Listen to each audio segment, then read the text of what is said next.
palavras de Deus, a Bíblia, a gente gosta de dizer, e é uma verdade, que ela é a boca de Deus. A palavra de Deus, ela expressa aquilo que Deus está falando, portanto, a sua voz. Portanto, a voz de Deus, ela está disponível. Por ter nascido em berço evangélico, tem algumas coisas que nós nos acostumamos. Então, a Bíblia sempre foi disponível e sempre foi, estava ali, a gente ouvia mensagens todo final de semana, os pais lendo com a gente em casa e tal. Mas isso gerou, de certa forma, um costume, não num bom sentido, um costume de não valorizar.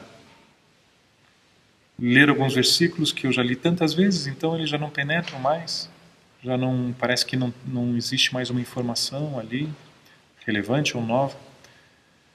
E isso fez com que, em determinado momento da minha vida, eu começasse a pedir para Deus, para mim hoje a Bíblia ficou chata. Parece que não pode ser assim. E eu falei, Deus, eu quero conhecer melhor. E aí Deus, ele atendeu isso. Ele me permitiu começar a ler a Bíblia, perceber a voz de Deus com vida. Você me perguntar, Tom, você já ouviu a voz de Deus? Audivelmente, não. Mas eu tenho certeza de muitas vezes que Deus fala comigo na palavra e em alguns outros momentos. Eu citei em outra conversa que a gente estava tendo, de um momento onde eu estava no carro e eu percebi Deus me respondendo, por meio da palavra, mas de uma pergunta que eu estava fazendo. E eu senti Deus comigo. Eu senti Deus comigo, por exemplo, no dia do meu casamento. A gente casou, a gente preparou e planejou nosso casamento para ser ao ar livre. E em Curitiba você fazer isso é loucura, só para os insanos, né? Nós temos as 4 estações do dia no mesmo dia, então a chance de você ter chuva no teu casamento ao ar livre em Curitiba é grande. E a gente estava numa temporada de muita chuva, semana inteira de chuva. E eu lembro que o pessoal que a gente foi planejar, decoração, floricultura e tal, eles perguntavam, né? Escuta, mas tem um plano B? Não tem plano B. Não, mas vocês têm que ter um plano B. E aí a gente montou, porque exigiam da gente um plano B. Mas uma convicção muito grande de que não seria necessário, e a semana inteira chovendo. E no dia do casamento amanheceu chovendo, e ligaram pra gente, escuta, onde que a gente monta? Monta no lugar. E senti algo de Deus assim, fique tranquilo, vai dar certo. Então marca os momentos onde a gente percebia Deus muito presente. Mas uma coisa que me faz pensar não uma regra, mas às vezes nós queremos algo diferente do que aquilo que Deus nos deu. Deus pode fazer? Até pode. Mas deixa eu tentar me explicar. Hoje nós temos a Bíblia. Eu descobri vida na Bíblia. E eu leio a Bíblia e ouço Deus falando comigo. E às vezes a gente não quer ler a Bíblia, quer ficar pedindo algo diferente dele. E aí talvez Deus vai falar, escuta, use o presente que eu te dei. Né? Não brabo, mas você quer algo diferente, mas não esqueça que eu te dei algo. Mas, recentemente eu estava com um pastor egípcio, e ele compartilhando alguns testemunhos de algumas coisas que estão acontecendo no Egito. Coisas muito diferentes. Um exemplo que ele citou, uma mulher, ela acordou e daí ela olhou, estava escrito na barriga dela, Jesus Cristo é o Senhor. Maluco, doido. E daí você pensa, e daí ele foi contando outras experiências, estou citando só uma, mas experiências de que Jesus teria aparecido para algumas pessoas, dizendo, olha, vai em tal lugar, em tal endereço, você vai encontrar a pessoa tal. E aí era uma igreja escondida. E o que me fez concluir desses testemunhos que eu ouvi?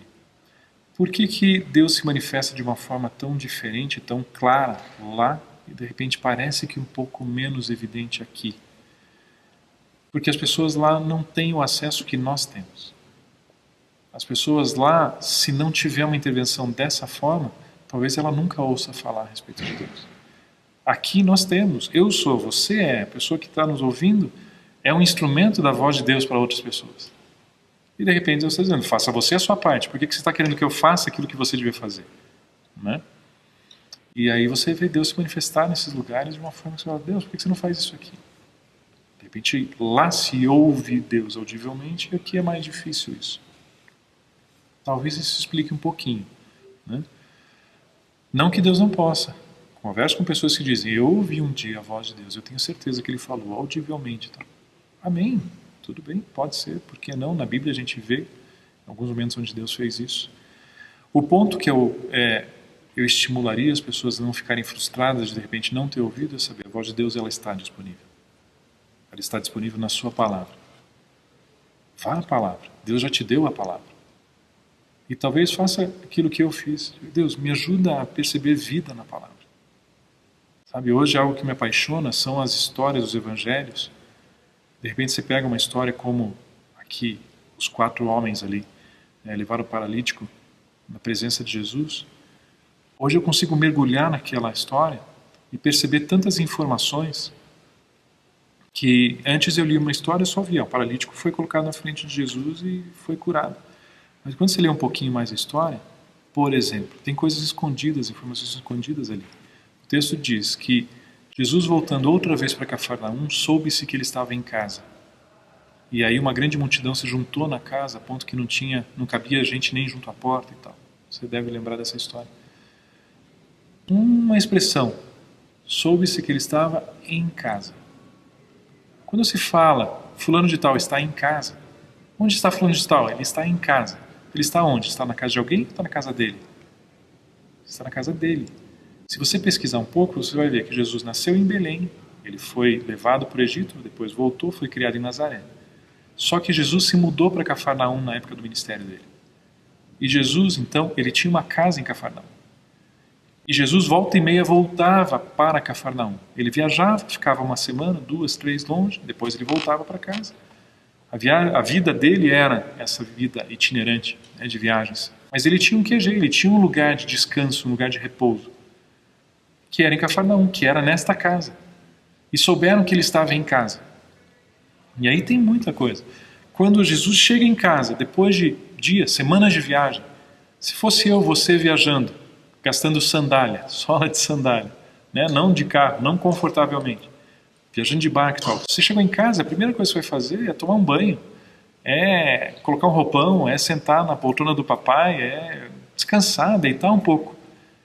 Mas não, souberam que Jesus estava em casa, imediatamente começaram a bater na porta. Ei, Jesus, fiquei sabendo que você voltou, você pode me receber?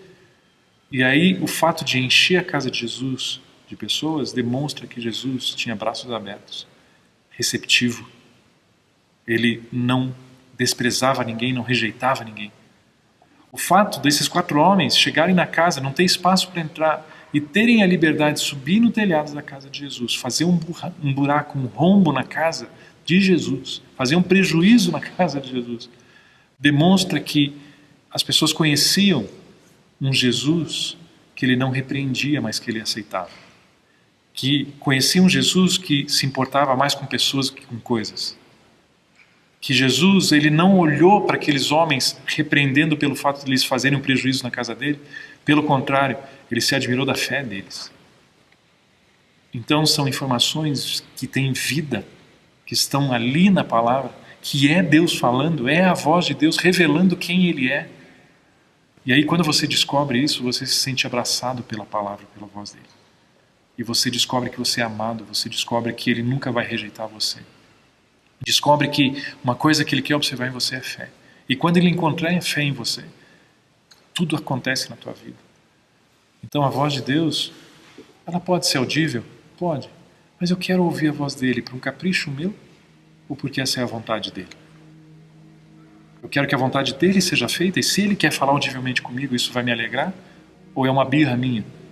Porque eu quero que seja assim. Ou Deus, o Senhor resolveu falar comigo através da tua palavra escrita? Amém. Eu me deleito nisso. Eu tenho prazer nisso. Se o Senhor quiser falar de outra forma, Deus, faça a tua vontade. Ela é perfeita. Se eu focar na minha vontade, talvez ela não vai ser tão perfeita assim.